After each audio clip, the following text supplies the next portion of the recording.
So tonight, kicking it off, we are going to go to Matt, and he will be talking about the Blake Griffin trade. How you doing, everyone? What's up, Kev? As everybody knows, earlier this week, big NBA shakeup with Blake Griffin from the Clippers, 5-time All-Star, getting traded to the Pistons. Just wanted to talk about what I thought it did for both teams. Obviously, the Clippers are in full rebuild mode and saw an opportunity to get rid of a big asset, and they did so. And I thought they did okay. They got 2 role players back in return and 2 assets with 2 draft picks. So I think they're going to be in good shape going forward. Obviously not this year. As far as the Pistons, Blake Griffin, he's a very talented player, and he's somebody that can really make an impact on a team. But as you can see with all his years with the Clippers, him being injured, his inconsistencies. So, I'm not really that sure what the future holds for the Pistons. I mean, this year, probably not going to make the playoffs. There's only 2 games out from 8th and 4 games out from 7th. So, they still have a shot, but I just don't see them being able to put it all together defensively and as a team to the playoffs. But for the future, if they can, hold on to Drummond, work with Griffin, keep him healthy, and Reggie Jackson, they have a 3-man core there. If they can pick up one more star, I think they can make some noise in the East. I just want to get thoughts on that. All right, man, who are we going to?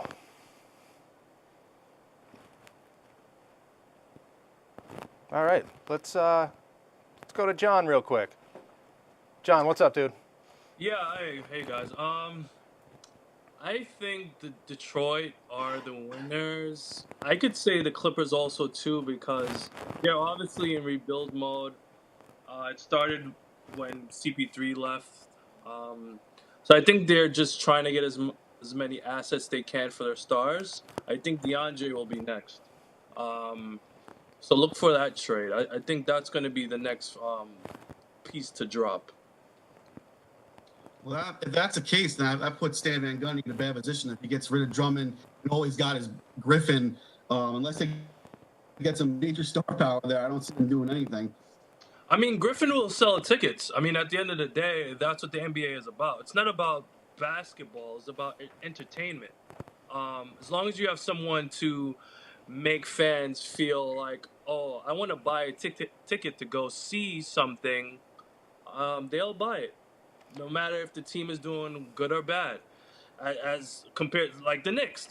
I'm a Knicks fan. We buy tickets every year. The Knicks have never been good for at least 20 years, but we still go. That's awful, John. You gotta stop. Come over to Brooklyn. They're gonna be better soon.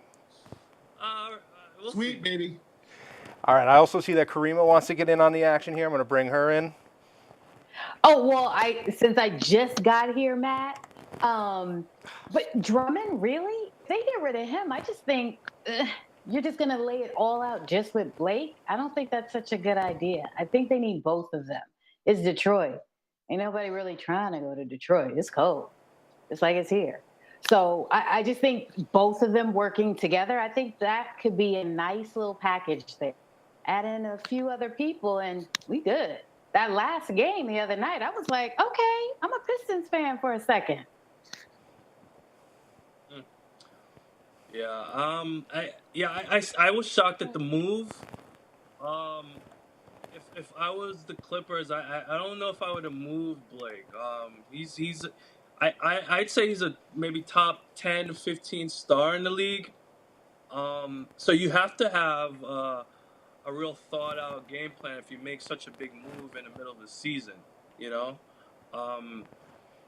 I don't know what Detroit can do in the East. I think between Boston and Cleveland, they pretty much have everything locked up. I don't know what's the standings for Detroit right now.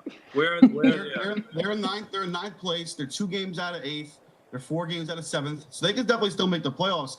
I mean, Blake said it himself today that he was shocked that this happened. I mean, they signed him to a 5-year deal, which is the max you can get with a team. So obviously he thought he was part of the future of the Clippers. So, it's very confusing for the Clippers to sign him to that long of a deal and then just trade him off midseason. So it is very confusing. Let me ask you one thing, Matt. What's the more shocking trade? Alex Smith to the Redskins or the Blake deal? Washington. Oh, I think the Alex Smith thing is. I mean, that blows my mind. I mean, it's strange because, you know, Kirk Cousins, you know, he's proven himself as a liable quarterback, and you know, I think he's younger. If I'm not mistaken. Yeah, he's 29. He's 29. So I don't see why they would want to put their future in Alex Smith. Not that Alex Smith's not a good quarterback too, but he's more of a game manager. He doesn't have an arm, you know, and I just don't see what direction the Redskins are trying to go in right now. All right, cutting you guys off. That was our first topic, and hang out just a second. We'll be right back.